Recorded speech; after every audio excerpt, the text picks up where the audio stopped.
Good morning. Our first reading this morning is from the book of Exodus, chapter 24. When Moses and Aaron, Nadab and Abihu, and 70 of the elders went up, and they saw the God of Israel. Under his feet there was something like a pavement of sapphire stone, like the very heaven for clearness.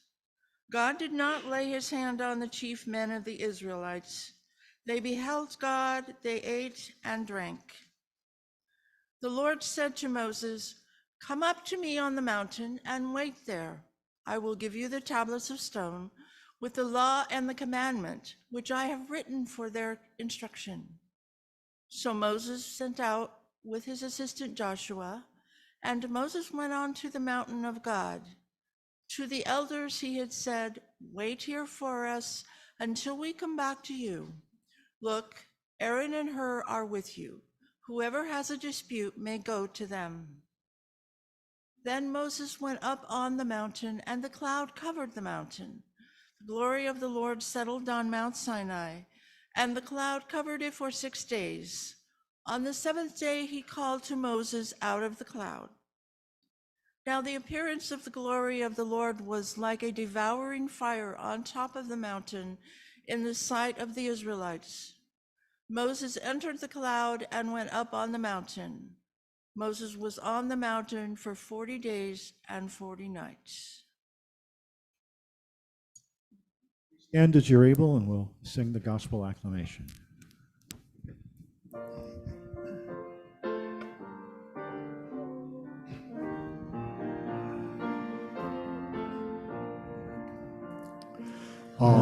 Hallelujah, Lord and Savior, open now your saving word. Let it burn like fire within us. Speak until our hearts are stirred. Hallelujah, Lord, we sing for the good news that we bring. Our gospel reading this morning is from the book of Matthew, chapter 17. 6 days later, Jesus took with him Peter and James and his brother John and led them up on a high mountain by themselves. And he was transfigured before them, and his face shone like the sun, and his clothes became bright as light. Suddenly there appeared to them Moses and Elijah, talking with him. Then Peter said to Jesus, "Lord, is it good for us to be here? If you wish, I will set up 3 tents here, one for you, one for Moses, and one for Elijah." While he was still speaking, suddenly a bright cloud overshadowed them, and a voice from the cloud said, "This is my son, the beloved, with whom I am well pleased.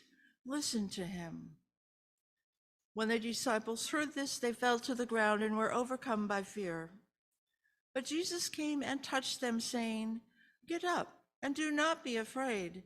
And when they raised their eyes, they saw no one except Jesus himself alone.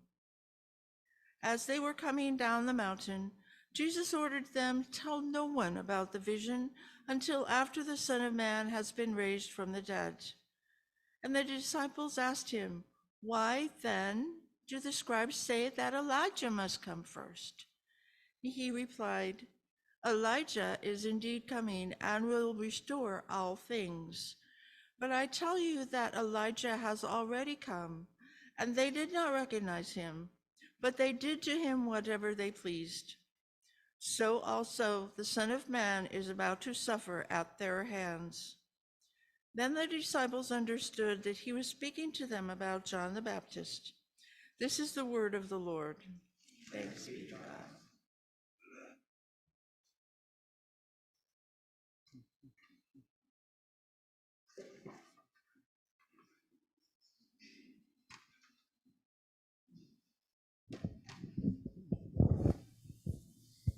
You good? All right. Yep, I'll take my mask off.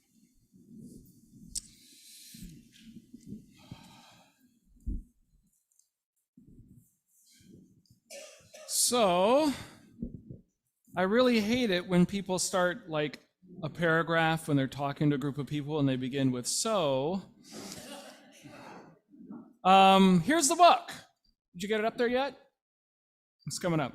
The Death of Christ, the Bible and popular culture versus archaeological and historical evidence. In case you didn't know, Steve is a classics professor, an expert in Greek and Roman works, writings, history, kind of a specialist, especially in Rome and Roman government, right? Yeah. And religion. And religion, good.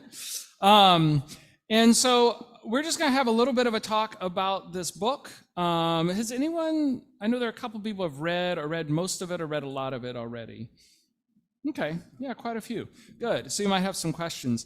But let's just start, like, why this book? Well, as I was sitting here today, I was kind of thinking, I suddenly got worried because the last time we had a historic discussion, I ended up with doing a lot of work because the historic discussions we had during Advent a few years ago inspired me to write that book. So I hope nothing comes out of this today, but you never know. Maybe a lot more work once again. So the conversations that we had a few years ago in Advent, I don't know if you remember that. It's during the Christmas season. And I thought, well, you know, the whole period of Advent is interesting, but it's a little diffuse, and a much more dramatic book would be, and I didn't actually want to call it what the publishers actually insisted I call it. I wanted to call it AD 31, the year Christ died, which I thought was much more provocative in a sense. And would have been easier to Google, because if you put in the death of Christ, you come up with everything.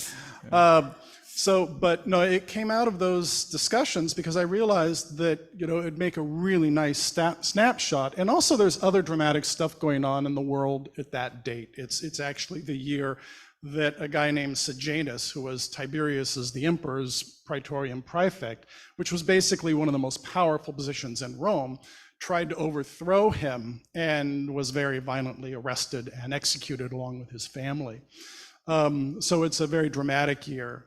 We don't know the year Christ died specifically. You know, there's all sorts of arguments about when this happened.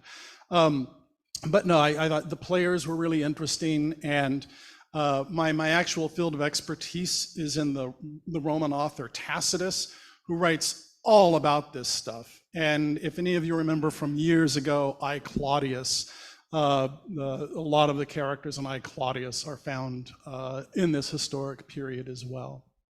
Yeah, thank you. I just want to say that my name appears in the acknowledgments of this book. Yes, it does. Which means 100 years from now, when this is the foundation of study, some poor doctoral student is going to write a dissertation on this obscure Protestant pastor, Brennan Guillory, which means my name will now live forever, which is kind of the point of like if you're a Roman, that's what you wanted more than anything, right? So, yes. So you talked a little bit about AD 31. It begins with I just love the way it begins with the guys whose face is on the coin. Yeah. So if you remember, there's a confrontation in the temple. You know, do you have a coin whose face on it? Caesar. Well, which Caesar? And you talk about Tiberius. And if you've ever watched like Claudius, then you know a lot of the story of Tiberius and what was going on around this time. Could you tell us a little bit about tell us about Palestine and Galilee and Judea and Jerusalem a little bit. Well, it's briefly. It's from a Roman standpoint of view, maybe. It's fairly complicated, but Judea didn't come into the Roman sphere. Rome had been the only power in town for about a century and a half by the time it incorporated Judea into the Roman Empire. So Judea gets annexed as a Roman province in the 60s BC by Pompey the Great, who ultimately is a rival of Julius Caesar, and the two have a big civil war together. So it comes into the Roman sphere that way. That's when the house of, to put it in very short, brief terms, Reader's Digest terms, that's when the house of Herod really comes to the fore. These are Sumerians, part Sumerian, part Judean. people, and Sumerians aren't necessarily Jewish, and that causes some problems in Judea. But that's when Judea gets incorporated into Rome. Herod the Great is what's known as a client king. So sometimes the Romans, rather than send out governors, would have a kingdom ruled by a king who would give them tribute and be allowed to rule his own people. And that's where we get Herod the Great from. So he is a simple client king. And there's actually a chapter with some detail about Herod the Great and Herod Antipas, who ultimately becomes a client king, actually what's known as a tetrarch, a very petty king in Galilee. So a lot of people confuse the two Herods. Yeah. So there's a Herod who's yeah. king when Jesus is born, Herod Yeah. the Great. Yeah. And then his son, Herod Antipas, who isn't even the only Herod, isn't even the only son of Herod named Herod, Yeah, yeah, who's the one that Yeah. appears in the Passion story. yeah. It's a complete nightmare. There are so many Herods. It's. I mean, and you have to tease them out, and you have to get them all straight. It's like in the house of the Caesars, every other woman is named either Livia or Julia. It's just, and every other guy is named either Nero or Drusus, and you have to distinguish which ones you're talking about. Yeah. So we have Palestine, Mm-hmm.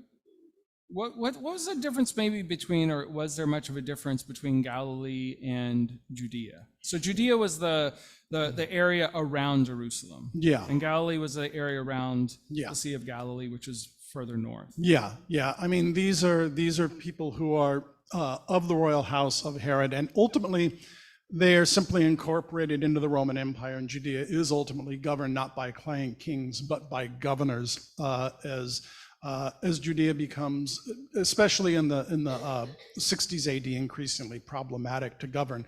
Judea also had the bad luck of being governed by extraordinarily poor governors. They're all very, very corrupt for whatever reason. I think in part because Judea is a very tiny province. It doesn't require very many legions to be there. Most of the legions are in Syria. And Syria is the big province in the east that's governed by a governor. So you have to think of Judea sort of as the poor stepchild to Roman Syria. And whenever the governor of Judea gets in trouble, maybe having trouble organizing the military to deal with a riotous mob or something, the governor of Syria will have to come to their assistance. And this happens a number of times. Yeah, so Herod the Great dies. He has 3 sons, and they kind of split up what you think of modern day Israel. And then the Herod Antipas, the one that we kind of know of in the Passion story, is running Galilee. He has these runs in with John the Baptist and Salome, and we'll get into that a little bit. In the south, the son, there's a rebellion that gets in a lot of trouble. He's kind of incompetent, and Judea and Jerusalem are turned over to the city leaders. Yeah, and ultimately the temple. And ultimately they're turned over to a governor. So because the successor to Herod the Great, and they argue, Herod Antipas thinks he should have Judea, but there's a guy named Archelaus who thinks he should have Judea. It's adjudicated in front of Augustus Caesar. They actually go to Italy to adjudicate who's going to get this province. And it's so poorly run that Archelaus is simply deposed by Augustus, and ultimately they put a governor in place. Which is? I can't recall the first governor, as I recall, might be Gaius Kestis, but I don't put my feet to the fire on that. And then Pilate comes in 26 AD is when Pilate becomes the governor. So we a little all while. know Pilate, right? Right, a little while after the death of, well, actually about a dozen years after the death of Augustus. So we all know Pilate, or we think we know Pilate. So tell us about Pilate. Pilate is, and I know I get pushback from people about this, but Pilate is not as nice a guy as the New Testament would like to portray. And I say this because we know what Roman governors were like. We have very detailed records of their accounts. And even nice Roman governors are subject to behaving very cruelly. So for example, there's a guy named Pliny the Younger, and he is one of the most even-tempered, humane, literate people we have. We have letters by him that are really in the form of essays to his friends. And we also have letters that are correspondence between Pliny and the Emperor Trajan. And he's governor of a place called Bithynia Pontus, which is northern Turkey. And Pliny is governor of this province, and actually he's a procurator, there's a difference, but the cities have been subject to some unrest, and he was sent there to suppress the unrest. And so he's governor between 109 and 111, and he is our very first, earliest pagan mention of Christians. We don't hear anything about Christians before that. And then the next mention we get of Christians is from his friend Tacitus, a great Roman historian, and he mentions the Neronian persecution of Christians in 64 AD. But Pliny is governor in, like I said, 109 to 111, and he actually very summarily, he investigates Christians and he very summarily has them put to death. Even though, he basically says, well, there's nothing really wrong with these people. It's a depraved superstition, but I was sent to keep order in the province, and as near as I can tell, these people are a force for disorder. But he eventually wrote to Trajan, the emperor, and said, what do I do with these people? I had some come before me, and they confessed to Christianity and refused to recant, so I had those put to death. But others who had confessed to Christianity but recanted it, I just dismissed. And Trajan said, you did fine. Don't do a search and destroy mission, though. That's not the way we want to behave. Just leave it be. And if you get any anonymous denunciations of Christians, by virtue of their being anonymous, just ignore them. So that's the earliest mention we get of Christians by a very mild-mannered Roman governor. Relatively speaking. Pilate wasn't quite like that. Pilate is excoriated in our sources, such as by Josephus, who's a Jewish historian writing in Greek in the late 1st century AD. He was an eyewitness to the great rebellion of Judea against Rome between 66 and 70 AD. And so we have him, and we have a guy named Philo, who was a Jewish scholar who lived in Alexandria, and he does not think very highly of him either. Pilate was subject to, I guess these days we call him, he committed crimes against humanity. He committed wanton massacres in the desert of people who were gathering there, things of this sort. He nearly had, at one point, he brings the Roman standards into Jerusalem. Now, this is important because standards had images on them of the emperor and of gods. And Judaism is aniconic. They don't want to have any images. And so there was an understanding between the Romans and the Jews that, okay, we won't provoke you and you can have your religion, but just pay us our tribute. Okay, fine, great. Pilate very provocatively, and we don't know what he was thinking, brought the images into Jerusalem, and he had a riot on his hands. He threatened to kill the Jews who were rioting. They said, go ahead. And he was rather shocked by this, and so he backed down. And this happens a couple of times under Pilate, where he has these confrontations. So he's not very well liked. He's a very harsh governor. And you can always hose me down if I talk too much. Well, I think it's interesting. One of the things that I learned from the book that I don't think I realized was that the Jews at the time didn't want images in the temple. I didn't realize they didn't want them anywhere in Jerusalem. And so carrying the coin with an image of the emperor around was a problem, right? So that's part of the dynamic of that confrontation that Jesus has that we sometimes don't get. Yeah. But I think Pilate, it's interesting to see Pilate have complete cultural incompetency, or purposely being purposely provocative, and maybe it's we can't look in his heart, we don't know. Yeah. But this plays a role in the trial with Jesus as well. Pilate does things that are obviously meant to antagonize the Jewish leaders. At the same time, is he doing that because he doesn't like him? Is he doesn't because he doesn't understand? Is it a later sort of change of the story to make Pilate seem a little more nicer than the Jewish leaders and things like that? So and actually, Brennan and I have had this discussion last week. One of the reasons I also wanted to write the book is I've had a lot on my mind about Pilate because he's a really interesting, compelling character.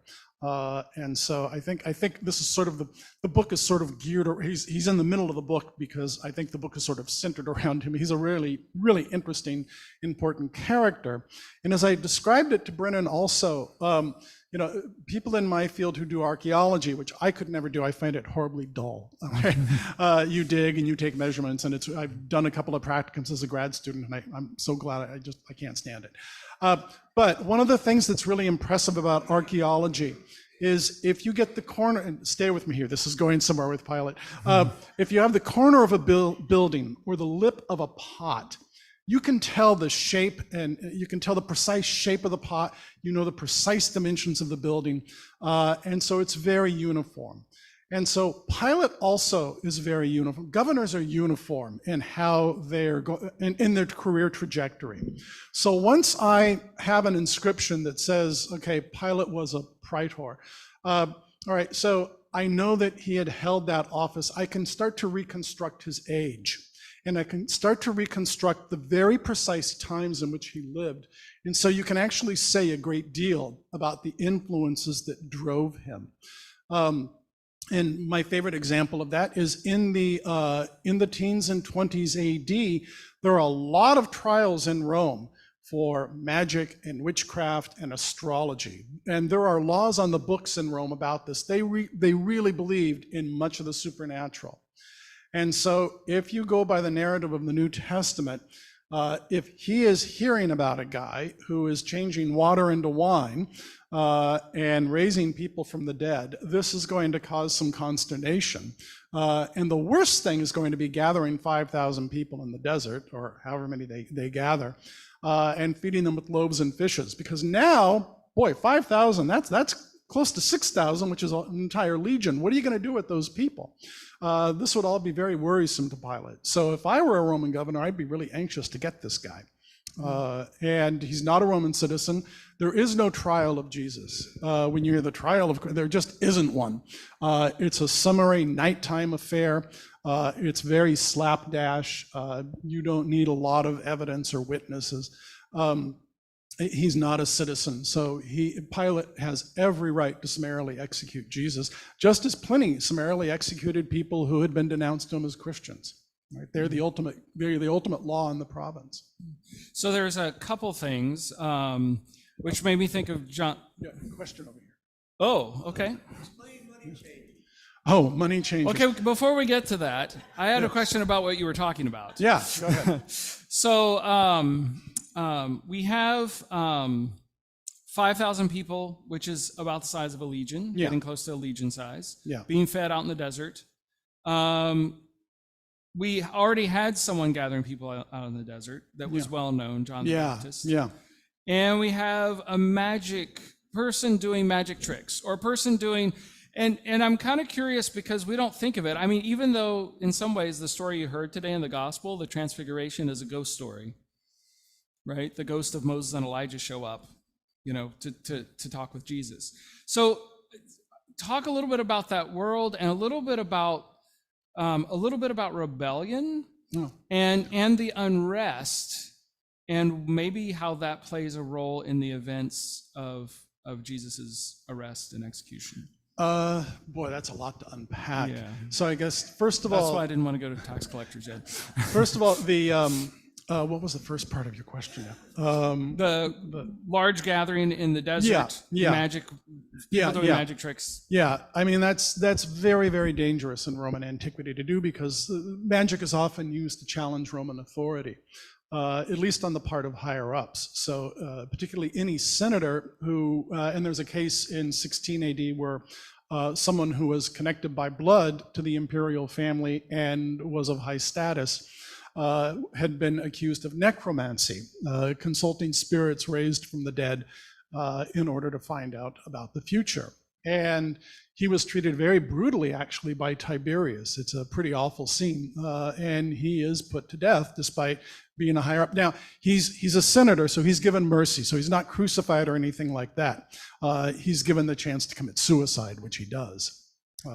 So yeah, it's a very porous world. in antiquity, where it's a place that's full of ghosts, it's full of witches, it's full of werewolves, it's full of all sorts of magical powers, and the universe is very much alive to these people in a way that it just isn't to us. And this isn't just the masses with superstition.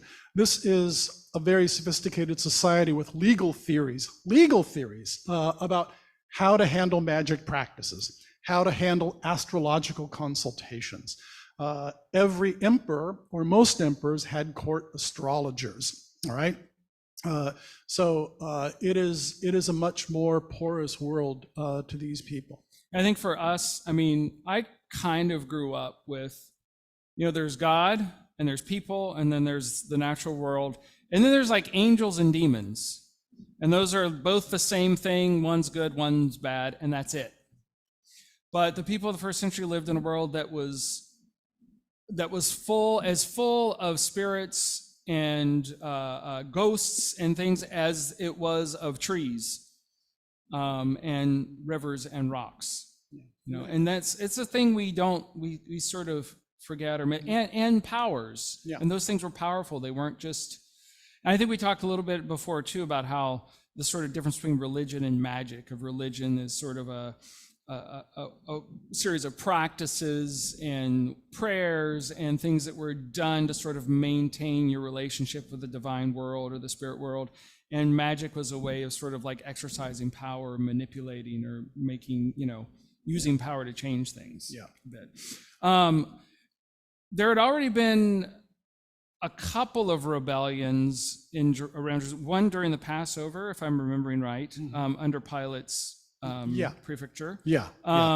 So did this play a role in what was going on in the trial of Jesus, or quote unquote trial? I don't think so. Part of the problem with how the entire New Testament is written is it's written under the shadow of at least what we have of the New Testament. There are earlier gospels that we don't have, but I think the earliest gospel we have is Mark. And this is written under the shadow of the war that had just taken place in Judea. And so often the Judea of Jesus is portrayed as proto-revolutionary, like a sort of smoldering pot, which it really wasn't quite yet. The Jews were going to plug along for another 30 years until they had finally had enough under a governor that had been appointed by Nero. So it's some decades out that there's any major rebellion in Judea. But after that, there come 3 rebellions in fairly rapid succession. There'll be a major rebellion from 66 to 70, a major rebellion in 116, and then the final rebellion that's really quite serious is in 136 under a guy named Bar Kokhba. And at that point, Hadrian is emperor. He says, I've had it with these people. Rome has had it with these people. We are going to flatten Jerusalem. We're going to recall it Ilias Capitolina, my name. I am of the Ilii family, and I'm going to make it the capital of the province, but it's going to be pagan. But it's not at that point. It's years earlier that the temple is actually destroyed. The temple is destroyed in the first rebellion, 66 to 70. And the tax that had previously been given by Jews to the temple, I'm going to segue into taxes here, right? That had been given to the temple in Jerusalem by devout Jews, went into a thing called the Fiscus Judaicus, the Jewish treasury, that is established by the Emperor Vespasian, who is the conquering general, along with his son Titus, against the Jews in 70 AD. So from then on, rather than the money going to the temple, it goes directly into the imperial purse, and just to particularly stick it to the rebels, Vespasian calls it the Fiscus Judaicus. Yeah. So rebellions, no. Riots? Riots, yeah. Yes. Yeah. Plenty of riots. Yeah. You want to talk about Yeah, Publicani? I can talk about Publicani, I guess. It's really funny, all right? So I went with a British publisher. I don't know why. I wanted to get the thing off my desk because I have other things I wanted to do. But when I finished this, they said you cannot call Publicani. I'm like, why not? That's it's in the Gospels. He says because a publicanus to a British audience means someone who owns a pub. All right. So we indeed are two people separated by a common language, right? So publicani were tax collectors. And tax collecting was interesting to say the least in antiquity. You had the guild of tax collectors, and they would bid for provinces, and then you would lay down your money, and you would hope to get more money back. So you would drench the people as much as you could. You could drain them as much as you could of their finances. And that's what a publicanus like Matthew was in charge of doing. So some people want to privatize Social Security. Can you imagine if we privatize the IRS? That's basically. Can you now you don't like an auditor sending you a letter? Can you imagine a tax farmer coming to your house? Knocking on your door with knocking on your door? Yeah, with his some thugs. armed thugs? Yes, yeah, and that would happen. Now, it couldn't happen too much, though. All right, there's a delicate balance, because if you get too nasty with provincials, they will rebel. And so particularly if you upset their elites and try and extract wealth from the wealthy, they're really not going to like it. And so this does happen a number of times in Roman history. They have to be careful. But in terms of the tithe, now this I think gets to the question Jim was asking earlier concerning the tithe that the Jews paid. They would often pay it in Roman money, which is why you have money changers in the temple. When Jesus goes in and turns over the tables, the reason he's doing that, or the reason they're there, is because they would be getting basically shekels that wouldn't have any image on them. So they can't accept money that has the image of Caesar on them, because that's an image. So they would have to change the coinage. Other questions, Doug? Yeah.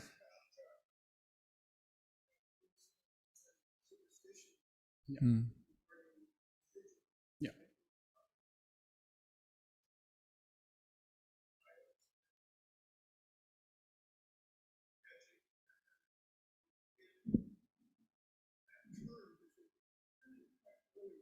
Mhm.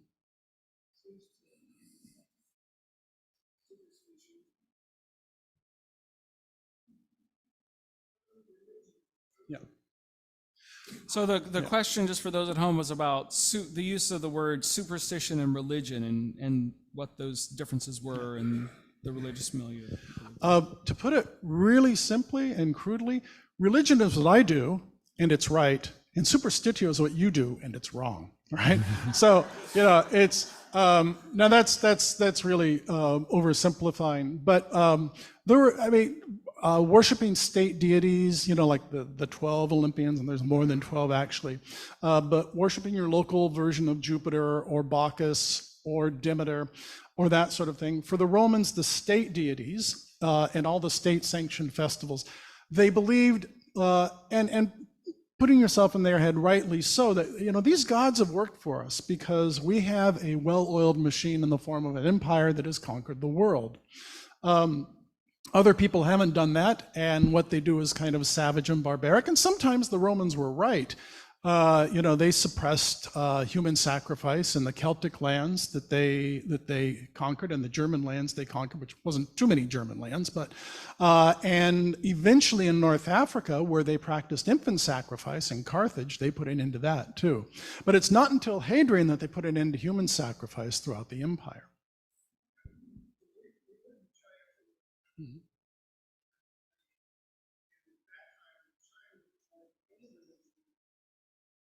Superstition. Yeah. Yeah. Yeah. So the observation was that in China, where the Cruikshanks lived until around 1990, they referred to any sort of religion as a superstitio, or as a superstition.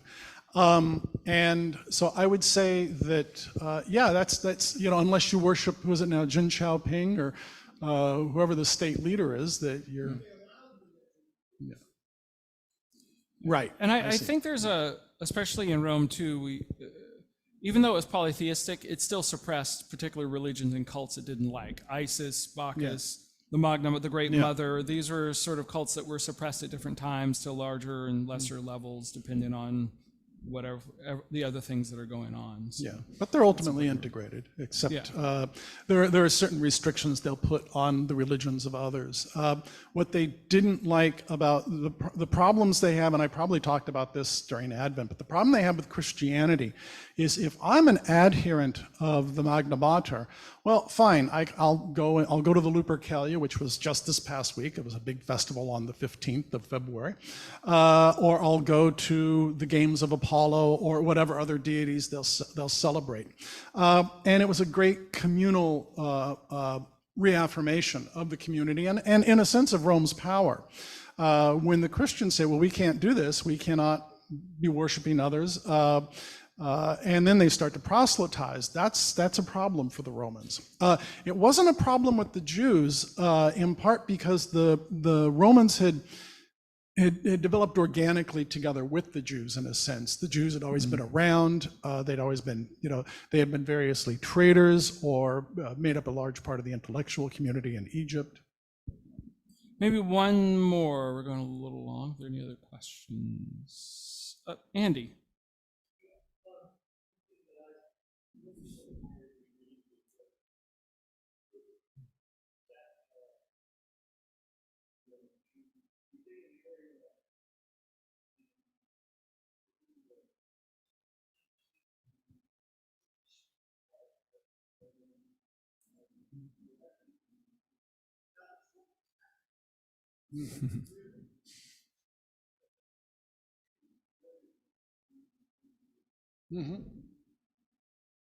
Yeah, the question is talking about how large of an area Rome ruled, given that Judea was so tiny. Rome ruled an area about the size of the United States, and it ruled it with a bureaucracy that you could probably put in sum total in the state capitol building in Salem. I was always impressed living in DC with just how many buildings for each agency there was to run the United States. But Rome has a tiny bureaucracy. Most people never see a Roman official. They might see a tax collector, they might see a soldier, but only if you live in the cities, most likely, because Rome is agrarian as well. So yeah, it's really quite an accomplishment that they managed to govern an area that size. The only people who had managed it up until that time with some success had been the Persians.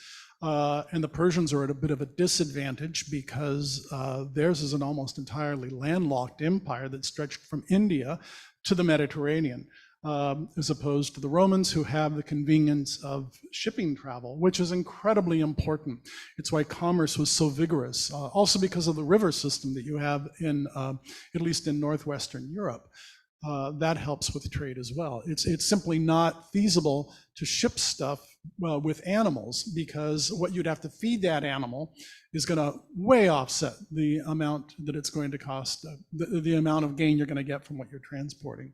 So rivers in the Mediterranean are incredibly important. So a giant empire in Judea is just a little... Yeah, it's just a tiny smaller sliver. Than New Jersey, right? Yeah. I mean, it's very tiny and no one cares about it, really. Yeah, pretty much. Yeah. I mean, until it's finally like, oh, we need to send a legion to destroy a city. Yeah.